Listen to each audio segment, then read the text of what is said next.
I'm Shmi, and that was the arrival of the Dubai police cars here at the Dubai Grand Parade. They've made quite a scene in the media, international media, the Dubai police supercar fleet.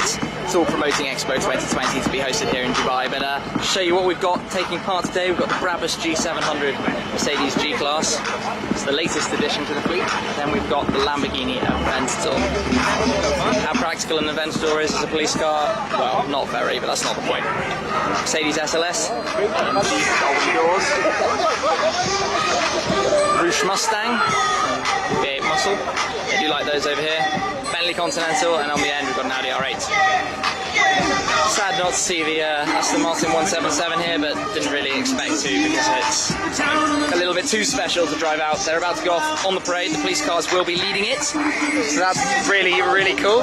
Anyway, it's a pretty good event this. There's a lot going on, so make sure you check out all of the other videos. Subscribe to Shmi150. In a nutshell, this is what we've got going on here. It's Dubai. That's it for now though. I'll catch up with you again very soon. Thanks for watching. Cheers. We're at the Dubai Motor Show 2013. There are going to be an awful lot of cool cars here, but as soon as today is the day of the Abu Dhabi Grand Prix. Been invited out by Acuri 20.